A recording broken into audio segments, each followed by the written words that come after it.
नमस्ते दोस्तों, शो में फिर से स्वागत है। आज हम समय में वापस यात्रा कर रहे हैं। हम अफगानिस्तान के अद्भुत सांस्कृतिक इतिहास का पता लगाने जा रहे हैं। तैयार हो जाइए, क्योंकि हमें बहुत कुछ देखना है। अफगानिस्तान नाम सुनते ही ऊंचे ऊंचे पहाड़ और जीवंत संस्कृतियां याद आ जाती हैं। हजारों सालों से यह देश सभ्यताओं का संगम रहा है। यह सिल्क रोड पर एक महत्वपूर्ण कड़ी था।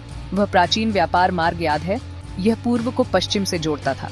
इसका मतलब है कि अफगानिस्तान ने लोगों, विचारों और मान्यताओं के निरंतर प्रवाह को देखा है। कल्पना कीजिए कि वे पहाड़ क्या क्या कहानियां सुना सकते हैं। प्रभावों के इस मिश्रण ने अफगानिस्तान में एक समृद्ध और अनोखी सांस्कृतिक पहचान बनाई। ये वाकई कमाल है। इस्लाम के आने से बहुत पहले अफगानिस्तान में अन्य महत्वपूर्ण धर्म थे।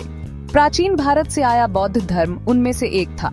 क्या आप विश्वास कर सकते हैं कि यह दूसरी शताब्दी ईसा पूर्व में आया था?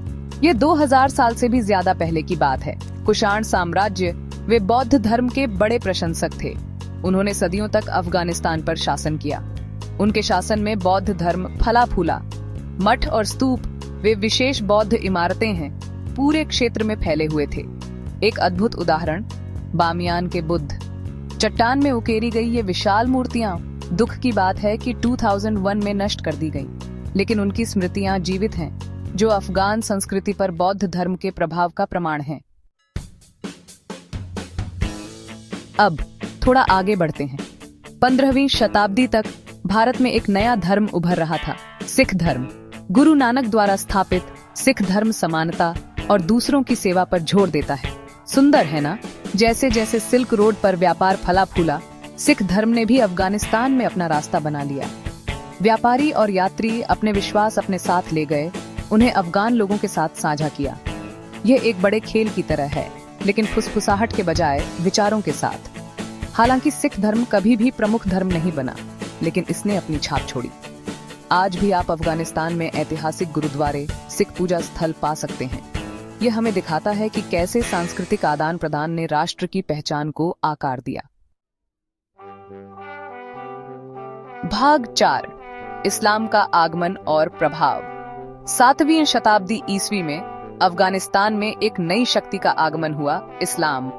अरब सेनाएं इस एकेश्वरवादी धर्म को लेकर आईं और यह तेजी से पूरे क्षेत्र में फैल गया। यह आश्चर्यजनक है कि चीजें कितनी जल्दी बदल सकती हैं, है ना?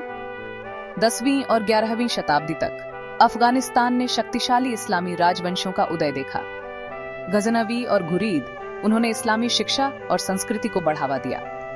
मस्जिदें और मदरसे, इस्लामी स्कूल अफगान जीवन के महत्वपूर्ण केंद्र बन गए। अफगान संस्कृति पर इस्लाम के प्रभाव को बढ़ा चढ़ाकर नहीं बताया जा सकता।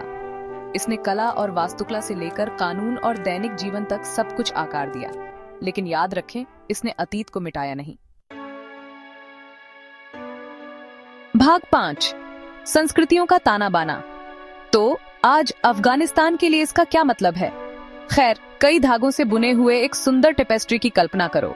यही अफगान संस्कृति है। ये प्राचीन परंपराओं का मिश्रण है, बौद्ध, सिख, इस्लामी और बहुत कुछ। जरूर अफगानिस्तान ने अपनी चुनौतियों का सामना किया है, लेकिन इन सब के बावजूद अफगान लोगों ने अपनी अनोखी विरासत को संरक्षित रखा है। उनके द्वारा सुने जाने वाले संगीत से लेकर उनके द्वारा खाए जाने वाले भोजन तक आप उनके अतीत के प्रभाव को देख सकते हैं। अफगानिस्तान की कहानी हमें याद दिलाती है कि संस्कृतियां लगातार विकसित हो रही हैं। वे उधार लेते हैं, वे मिश्रण करते हैं, वे समय के साथ बदलते हैं, और यही उन्हें इतना आकर्षक बनाता है। इस यात्रा में मेरे साथ जुड़ने के लिए धन्यवाद। अगली बार तक हमारी अद्भुत दुनिया की खोज करते रहें।